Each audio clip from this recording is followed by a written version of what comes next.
As per Mumbai university Laplace transform one इस topic के अंदर जो भी इम्पोर्टेंट कंसेप्ट आती है या फिर जो भी इम्पोर्टेंट पॉइंट्स होंगे जो आप लोगों को रिमेंबर करने हैं या फिर जिसके ऊपर अलग अलग टाइप के आप लोगों को न्यूमेरिकल्स करने होंगे वो सारे कंसेप्ट हम लोग इस लेक्चर में डिस्कस करेंगे।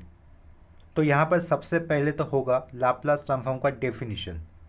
लाप्लास ट्रांसफॉर्म वन ये टॉपिक आप लोगों को प्रिपेयर करते वक्त सबसे पहले लाप्लास ट्रांसफॉर्म का डेफिनेशन क्या होता है वो पता होना चाहिए। तो देखो मैं यहाँ पर लाप्लास ट्रांसफॉर्म का जो डेफिनेशन होगा वो लिख देता हूँ।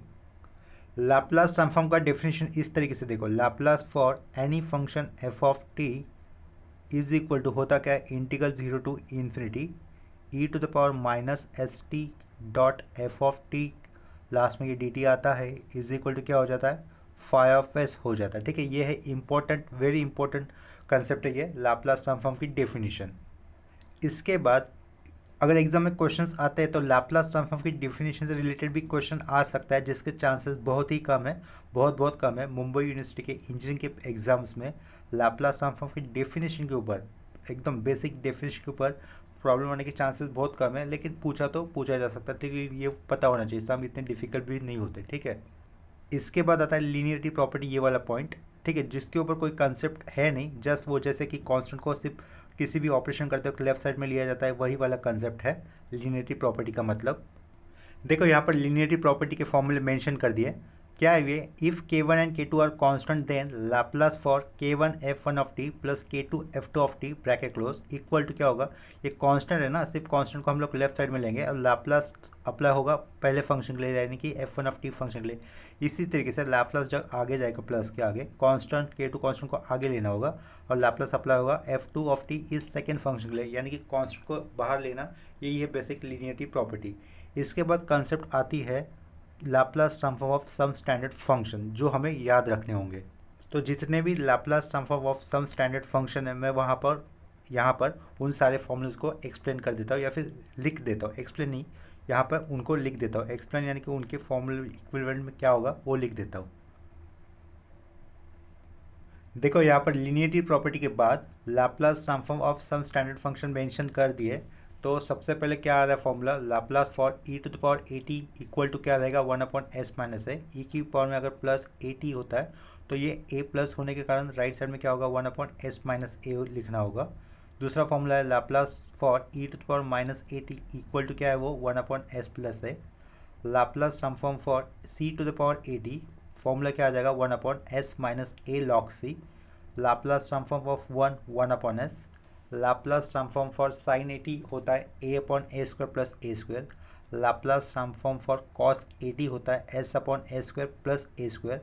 Laplace transform for sign h a t, sine h a t यानी कि ये हाइपरबोलिक साइन फंक्शन रहेगा। कोई कोई प्रोफेसर या फिर लेक्चरर इसको शाइन कहते हैं, लेकिन शाइन रीड करते के बजाय साइन एच ए टी का तो भी मतलब तो चेंज नहीं होने वाला। जिसका राइट साइड में फॉर्मूला क्या होगा, a/a² माइनस ए स्क्वायर। और ये है Laplace transform for cos H a T, H का मतलब होता है हाइपरबोलिक फंक्शन, ये कोसाइन। ठीक है, कोई कोई इसको कॉस रीड करेंगे, लेकिन मैं इसको सिंपल रखने के लिए cos H a T read कर रहा हूँ, जिसका फॉर्मूला क्या होगा, s/s² माइनस ए स्क्वायर। इतना याद रखो, हाइपरबोलिक फंक्शन और ये सर्कुलर फंक्शन के फॉर्मूले एक जैसी है, सिर्फ हाइपरबोलिक के फंक्शन की डिनोमिनेटर में माइनस साइन आता है। ठीक है, नेक्स्ट वाला फॉर्मूला है Laplace transform for t to the power n. Laplace transform for t to the power n का फॉर्मूला हो जाएगा n factorial upon s to the power n+1 और gamma of n+1 s⁻n+1। Second last formula है Laplace transform for error function root t is equal to 1/s, root के अंदर है s+1। और last वाला फॉर्मूला है Laplace transform for complementary error function root t is equal to 1/रूट of s+1, bracket के अंदर रूट ऑफ s+1 +1। इस +1 को रूट नहीं दिया हुआ है। ठीक है, ये हो गए बेसिक फॉर्मूले या फिर इसको हम लोग कह सकते हैं स्टैंडर्ड फॉर्मूले। ठीक है, तो some Laplace transform of some standard फॉर्मूले हम लोगों ने देखे, वो नंबर्स में काउंट कर लेते कितने हैं, 1 2 3 4 5 6 7 8 9 10 11। ठीक है, 11 फॉर्मूले टोटल। इसमें से लास्ट के 2 फॉर्मूले हार्डली यूज़ हो गए मुंबई यूनिवर्सिटी के एग्जाम में, इनके ऊपर ज़्यादा क्वेश्चंस नहीं आते। इसके बाद ये Laplace transform for c to the power a t भी यूज़ नहीं होगा, यानी कि आपको लोगों को सिर्फ ये बेसिक 8 फॉर्मूले याद रखने हैं, लास्ट के 2 और ये वाला याद नहीं रहा तो भी चलेगा। ठीक है, इसके बाद हमें अलग टाइप के एक क्वेश्चंस होंगे वो कंसेप्ट याद रखना होगा। वो कंसेप्ट देखो इस तरीके से, evolution of the integral type का, ठीक है। इसके बाद कंसेप्ट कौन सा रहेगा अपना, evaluation of the integral type, of the integral. इस टाइप के क्वेश्चंस हो सकते हैं। देखो इंटीग्रल 0 टू इन्फिनिटी रहेगा, e to the power minus AT होगा, ये एफ ऑफ टी और लास्ट में रहेगा डी टी, ठीक है। बिफोर दैट ये वाला पार्ट सीखने से पहले आप लोगों ने एफ ऑफ टी कोई भी फंक्शन होता है उसका लाप्लास निकालना सीखा होगा। तो ये वाले पॉइंट के पर आने के बाद आपको क्या करना होगा, अगर इस टाइप का क्वेश्चन दिखता है तो इस टाइप के क्वेश्चन को आपको लाप्लास ट्रांसफॉर्म की डेफिनेशन के साथ मैच करना है, जिसमें आप लोगों को ये integral 0 to infinity d t वाला पार्ट मिल जाएगा। ये वाला एफ ऑफ टी जिसका लाप्लास आप लोगों ने ऑलरेडी निकाला हुआ है, यानी कि राइट साइड में वो इन टर्म्स ऑफ 5s मिल जाएगा। देखो ये एफ ऑफ टी है ना, जिसका लाप्लास ऑफ एफ टी आपको इन टर्म्स ऑफ 5s मिल जाएगा। इसके बाद ये वाले टाइप के क्वेश्चन को अगर आप लोग डेफिनेशन के साथ मैच करोगे, उस केस में एस की वैल्यू आपको कितनी पुट करनी होगी, ए पुट करनी होगी, तब जाके ये वाला पार्ट एग्जैक्टली लाप्लास ट्रांसफॉर्म की डेफिनेशन के साथ मैच करेगा। फिर आपको राइट साइड में एस की जगह पर ए पुट करने पर इसका इवोल्यूशन ऑफ द इंटीग्रल वाला डायरेक्टली आंसर मिल जाएगा, ठीक है। वो पॉइंट के बाद हमें सीखना है चेंज ऑफ स्केल प्रॉपर्टी। क्या कहा, चेंज ऑफ स्केल प्रॉपर्टी। तो चेंज ऑफ स्केल प्रॉपर्टी के अंदर फॉर्मूले क्या हो जाता है, मैं यहाँ पे लिख दूंगा चेंज ऑफ स्केल, पहले ये लिख देते हैं स्केल प्रॉपर्टी। ये बहुत ही इजी प्रॉपर्टी है, इसके ऊपर ज़्यादा सब एक्सपेक्टेड नहीं है, हार्डली आया तो आया वरना नहीं आएगा, ठीक है।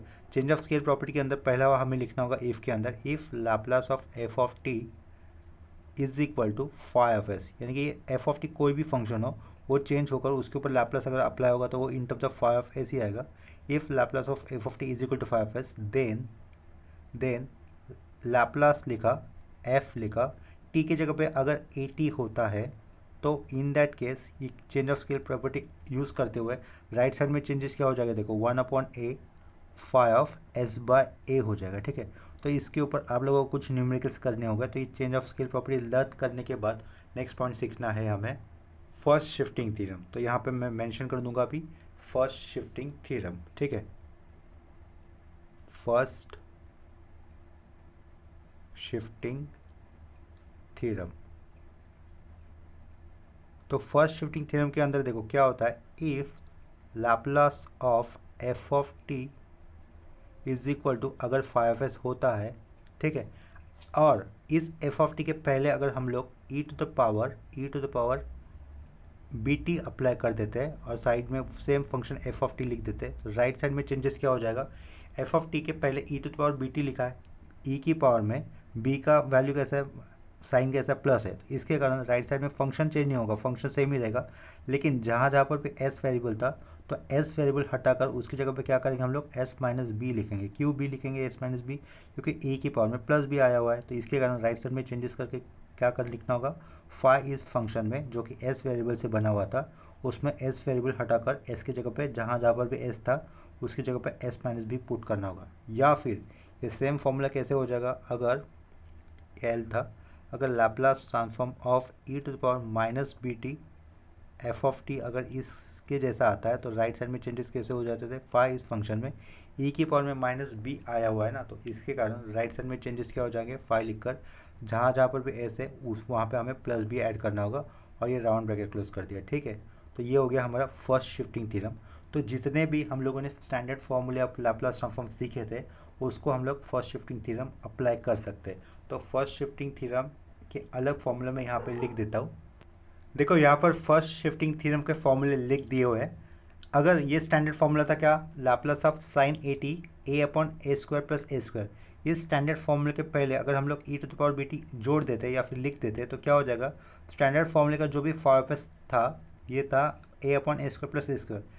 इस स्टैंडर्ड फंक्शन के पहले अगर e to the power b t लिख देते हम लोग तो स्टैंडर्ड फॉर्मूले के स्टैंडर्ड फंक्शन में क्या हो जाएगा, राइट साइड में जहाँ पर भी एस है वहाँ पर हमें e to the power plus b t होने के कारण जहाँ पर भी एस है वहाँ से एस माइनस बी लिखना होगा और फंक्शन सेव रखना है। यानी कि क्या करना है, देखो a upon s minus b the whole square plus a square, s minus b the whole square क्यों, क्योंकि यहाँ पर फंक्शन में एस क्या पावर 2 था, इसके कारण सिर्फ s replace by s minus b variable power में स्क्वायर कर लिखना ही है प्लस ए स्क्वायर। इसी तरीके से सारे चेंजेस किए हुए हैं। अगर स्टैंडर्ड फार्मूला में cos h a t, इसके पहले e to the power b t लगेगा तो क्या हो जाएगा, राइट साइड में जहाँ जहाँ पर भी s वेरिएबल है फंक्शन सेम रहेगा, just replace s variable by s minus b. क्यों? क्योंकि e के पावर में अगर प्लस बी टी होता है तो जहाँ पर भी s है वहाँ पर हम लोग क्या करेंगे, s माइनस बी ये वेरिएबल लिख देंगे। अगर e की पावर में माइनस बी टी होता तो जहाँ पर भी s होता है वहाँ पर हम लोग s प्लस बी लिखते थे, ठीक है। तो यही होता है हमारा फर्स्ट शिफ्टिंग थ्योरम, जैसे कि यहाँ पे हम लोगों ने मेंशन किया हुआ था ये पहले दो वाले पॉइंट पे, ठीक है। और वाला पार्ट भी यहाँ पर दिखाया हुआ है। इसके बाद हमारे evaluation of the integral type के सम आएंगे basis on first shifting theorem. तो नेक्स्ट टाइप के क्वेश्चंस के देखो क्या हो सकते हैं, फिर नेक्स्ट पॉइंट कौन सा लर्न करना है आप लोगों को, ये लैप्लास ट्रांसफॉर्म वन स्टडी करते वक्त इवैल्यूएशन ऑफ द इंटीग्रल्स लिखे, integral 0 to infinity e to the power minus s t a t dot e to the power b t f of t d t, ठीक है। इस जब भी आप लोगों को लाप्लास ट्रांसफॉर्म के अंदर इवैल्यूएशन टाइप का क्वेश्चन आएगा तो हमेशा उसको लाप्लास ट्रांसफॉर्म की डेफिनेशन के साथ कंपेयर करना होगा। सबसे पहले क्या करेंगे हम लोग, ये जो अंडरलाइन किया हुआ पार्ट है उसका हमें फर्स्ट शिफ्टिंग थ्योरम यूज़ कर लाप्लास ट्रांसफॉर्म निकालना होगा। क्यों? क्योंकि देखो लाप्लास ट्रांसफॉर्म की डेफिनेशन क्या होती है, Laplace of f of t, Laplace of f of t is equal to integral 0 to infinity e to the power minus s t f of t d t is equal to क्या होता है, 5s है। तो जैसे कि मैंने यहाँ पे अंडरलाइन किया है, ये आप लोगों को एफ ऑफ टी कंसिडर कर इसका पहले लैप्लास निकालना लेना है, यानी कि देखो इसका भी लैप्लास आ जाएगा, यानी कि इसका लैप्लास आ गया जो कि 5s रहेगा। फिर ये पूरे कंबाइंड पार्ट को हमें लैप्लास ट्रांसफॉर्म की डेफिनेशन के साथ कंपेयर करना होगा, जहाँ पर हमें s is equal to a put करना होगा और फिर हमें ये इवैल्यूएशन वाला पार्ट है उसका आंसर मिल जाएगा, ठीक है। क्योंकि राइट साइड में s वाला फंक्शन तो ऑलरेडी रहेगा, वहाँ पर हमें सिर्फ s की जगह पर क्या प्लेस करना होगा, ये a पुट करना होगा, ठीक है। इस टाइप के क्वेश्चन अगर आप लोग देखोगे, एक दो न्यूमेरिकल्स करोगे तो आप लोगों को ये कंसेप्ट अच्छी तरीके से समझ में आ जाएगी। वो वाले पॉइंट के बाद हमें लर्न करना है सेकेंड शिफ्टिंग थ्योरम। वैसे तो सेकेंड शिफ्टिंग थ्योरम आप लोगों ने स्टडी नहीं किया तो भी चलेगा, या फिर याद नहीं रहा तो भी चलेगा, क्योंकि सेकेंड शिफ्टिंग थ्योरम के ऊपर मुंबई यूनिवर्सिटी के अंदर एग्ज़ाम में कोई भी क्वेश्चन पूछा नहीं जाता, या फिर आप लोग कह सकते हो कि सेकेंड शिफ्टिंग थ्योरम इतना इंपॉर्टेंट पॉइंट नहीं है ये, मतलब लैप्लास ट्रांसफॉर्म वन ये टॉपिक जब आप लोग exam point of view prepare करेंगे तो। फिर भी सेकेंड शिफ्टिंग थ्योरम एक्चुअली होता क्या है उस वाले पॉइंट को मैं यहाँ पे मेंशन कर देता हूँ। देखो सेकेंड शिफ्टिंग थ्योरम यहाँ पे मेंशन किया है, if f of Laplace of f of t is equal to 5 ऐसे गिवन है और जी ऑफ टी ये वैल्यू क्या है, एफ ऑफ टी माइनस है when t is greater than a और g of t is equal to 0 when t is less than a, then Laplace of g of t directly क्या लिखना होगा, हमें e to the power minus a S 5s लिखना होगा, ठीक है।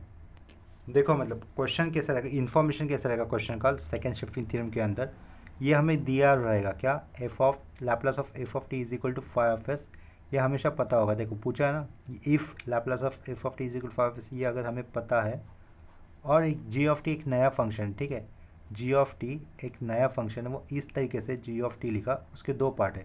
पहले वाले पार्ट में क्या है, एफ ऑफ टी माइनस है और दूसरा वाला पार्ट डायरेक्टली इक्वल टू 0 है, लेकिन इक्वल टू 0 कब है, जब टी की वैल्यू लेस देन ए है, और ये एफ ऑफ टी माइनस कब है, जब टी की वैल्यू ग्रेटर देन ए है, ठीक है, यहाँ पर दिख रहा है ना।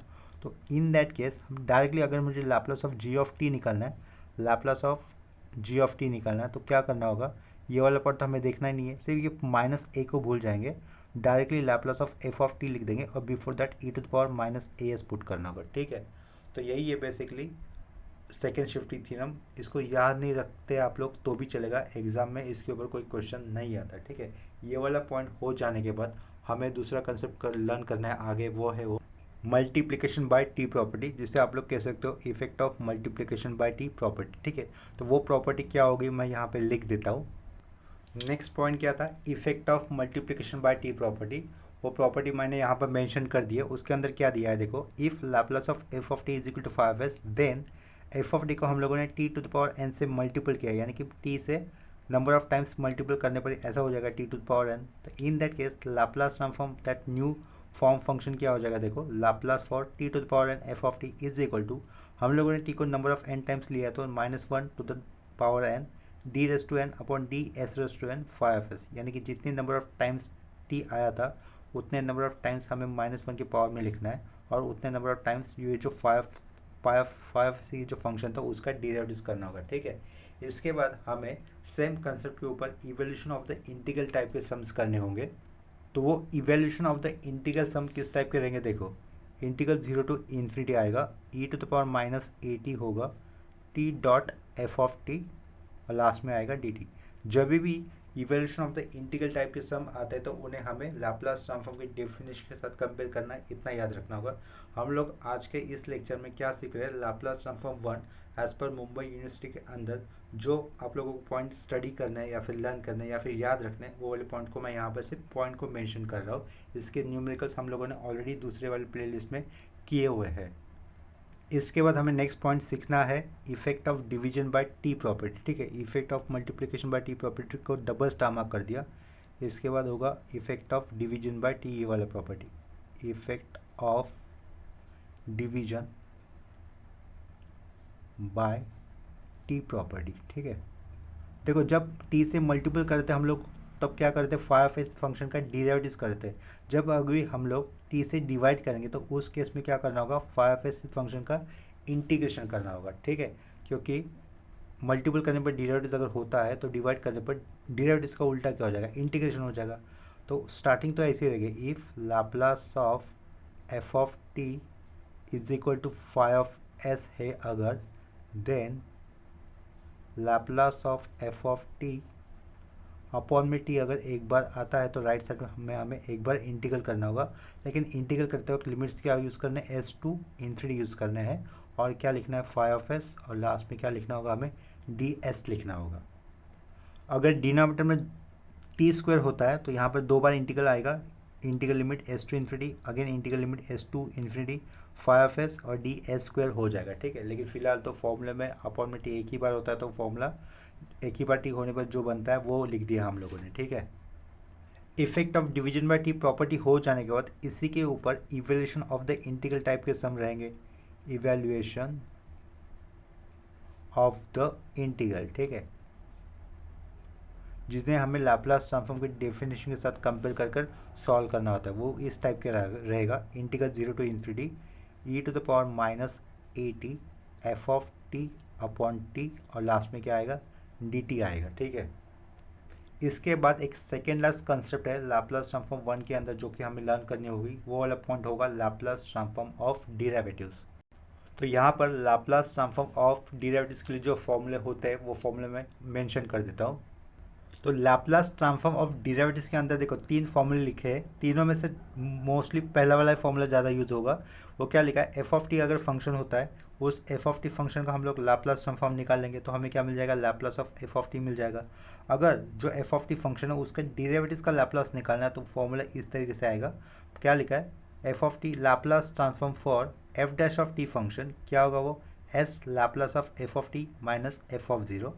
सेकेंड फॉर्मूला हो जाएगा, अगर सेकेंड ऑर्डर डेरिवेटिव्स का लाप्लास ट्रांसफॉर्म निकालना है तो Laplace transform for f double dash of t is equal to s square Laplace of f of t minus s f of zero minus f dash of zero, ठीक है। अगर F of t ये जो function है उसके triple order यानी कि third order derivatives का हमें लाप्लास ट्रांसफॉर्म निकालना है तो लेफ्ट साइड में तो हो जाएगा Laplace transform for F triple dash of T यानी कि थर्ड ऑर्डर का डेरिवेटिव्स एफ ऑफ टी इस फंक्शन का, इक्वल टू राइट साइड में क्या आएगा, S cube Laplace of f of t minus S square F of zero minus s F dash of zero minus F double dash of zero, ठीक है। ये formula हो जाएगा। वैसे तो एग्जाम में लाप्लास ट्रांसफॉर्म ऑफ डेरिवेटिव इस concept के ऊपर क्वेश्चन पूछने के चांसेस वैसे कम ही है, फिर भी एक इम्पोर्टेंट कंसेप्ट है ये, आप लोगों को इसको लर्न करना चाहिए। लास्ट में एक इम्पोर्टेंट कंसेप्ट आती है जिसे हम लोग बोल सकते हैं लाप्लास ट्रांसफॉर्म ऑफ इंटीग्रल्स। देखो लाप्लास ट्रांसफॉर्म ऑफ इंटीग्रल्स के अंदर जो भी क्वेश्चंस रहेंगे वो आपको क्वेश्चंस दिखने में थोड़े से डिफिकल्ट लगेंगे लेकिन उसका सॉल्यूशन बहुत ही इजी रहेगा।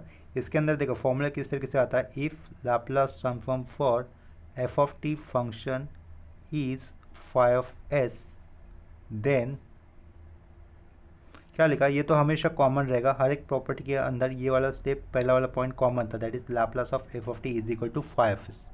यहाँ उतना पार्ट तो लिख दिया, देन आगे चेंजेस क्या हो जाएंगे, देखो लाप्लास ट्रांसफॉर्म ऑफ इंटीग्रल का मतलब क्या होगा, ये जो एफ ऑफ टी दिया ना एफ ऑफ टी उसको हम लोग लिखेंगे function f as it is लिखेंगे, टी वेरिएबल को हटाकर यानी कि उसकी जगह पर सिंपली यू लिखना होगा। क्या बना दिया, एफ ऑफ टी का एफ ऑफ यू बना दिया, शुरुआत में हम लोग इंटीग्रल जोड़ देंगे 0 to 2 ईस्ट लिमिट के साथ। तो शुरुआत में क्या लिखा, इंटीग्रल जोड़ दिया 0 to 2 ईस्ट लिमिट के बाद। तो शुरुआत में अगर इंटीग्रल जोड़ा है तो लास्ट में हमें क्या लिखना होगा, डी यू लिखना होगा। और ये जो भी सब कुछ लिखा उसको एक स्क्वायर ब्रैकेट के अंदर लिख देंगे और बाहर क्या लिख देंगे, लैप्लास। यानी कि क्या होगा, ये लैप्लास ट्रांसफॉर्म ऑफ इंटीग्रल हो गया। इंटीग्रल के लिमिट्स क्या है, 0 to t F of U D you. तो राइट साइड में चेंजेस क्या हो जाएगा, इतना लेफ्ट साइड में सब कुछ ऐड किया है तो राइट साइड में चेंजेस क्या हो जाएगा, सिंपली हमें 1/s लिखना है और ऊपर वाला ही 5s लिख देना है। ठीक है, ये हो गया लाप्लास ट्रांसफॉर्म ऑफ इंटीग्रल का प्रॉपर्टी। इसके बाद जितनी भी प्रॉपर्टीज़ हम लोगों ने इससे पहले लर्न की है उस प्रॉपर्टी के मिक्स, यानी कि ऐसा क्वेश्चन रहेगा जिसमें वो प्रीवियस लर्न की हुई प्रॉपर्टीज़ यूज़ हो सकती है, यानी कि मिक्स टाइप के सम्स आ जाएंगे, मिक्स प्रॉपर्टीज़ के सम आ जाएंगे। ठीक है, यहाँ पर देखो नेक्स्ट पॉइंट ऐसा हो सकता है, evaluation of the integral type के सम जब अगर आएंगे तो evaluation of the integral type of the integral. Evaluation का मतलब क्या रहेगा, जो भी क्वेश्चन रहेगा हमेशा हमें उसको लैप्लास ट्रांसफॉर्म की डेफिनेशन के साथ कंपेयर करना होगा। तो क्वेश्चन देखो आगे इस टाइप में, इस 0 to इन्फिनिटी रहेगा, e⁻−80 होगा और ब्रैकेट के अंदर आएगा इंटीग्रल 0 to t e⁻−u लिखा है, ये f of U D you. Exactly इसके जैसा नहीं होगा लेकिन इस टाइप के जैसे हो सकता है। ठीक है, तो राउंड ब्रैकेट के अंदर कहने का मतलब ये है इंटीग्रल टाइप के फंक्शन रहेंगे जिसका हमें लैप्लास ट्रांसफॉर्म निकालना होगा। तो राउंड ब्रैकेट के अंदर आए हुए फंक्शन का लैप्लास ट्रांसफॉर्म निकालने के बाद उसको लैप्लास ट्रांसफॉर्म की डेफिनेशन के साथ कंपेयर करना होगा। फिर एस की जगह पे ये ए यूज़ कर हमें इसका फाइनल आंसर मिल जाएगा। इस पॉइंट के साथ लैप्लास ट्रांसफॉर्म 1 के अंदर आने वाले सारे कंसेप्ट या फिर जो भी जितने भी पॉइंट्स होते हैं वो कंप्लीट हो जाते हैं।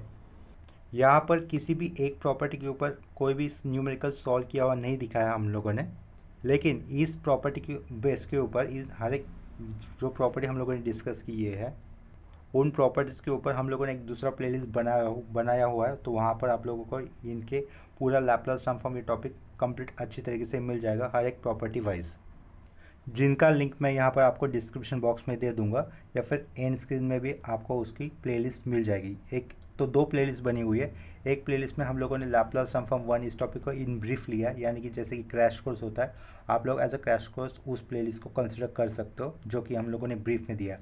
और इन पूरा डिटेल्स में एक प्लेलिस्ट बना हुआ है जिसमें सारे के सारे ज़्यादा से ज़्यादा न्यूमेरिकल्स किए हुए हैं। अगर जिनका कंसेप्ट वीक है तो उन्होंने वो कंप्लीट प्लेलिस्ट देखना चाहिए, और जिनको समझ में जल्दी आ रहे न्यूमेरिकल्स या फिर कम प्रैक्टिस की ज़रूरत है तो उन्होंने वो एज ए क्रैश कोर्स के लिए वो जो प्लेलिस्ट बना हुआ है लैप्लास ट्रांसफॉर्म इन ब्रीफ उसको देखना चाहिए। आप लोग अगर वो प्लेलिस्ट गो थ्रू करते हो दोनों में से कोई भी एक, और किसी भी प्लेलिस्ट में कोई भी सम देखते वक्त या फिर उसका एक्सप्लेनेशन समझते वक्त प्रॉब्लम आ रहा होगा तो मुझे कमेंट सेक्शन में इन्फॉर्म कर देना।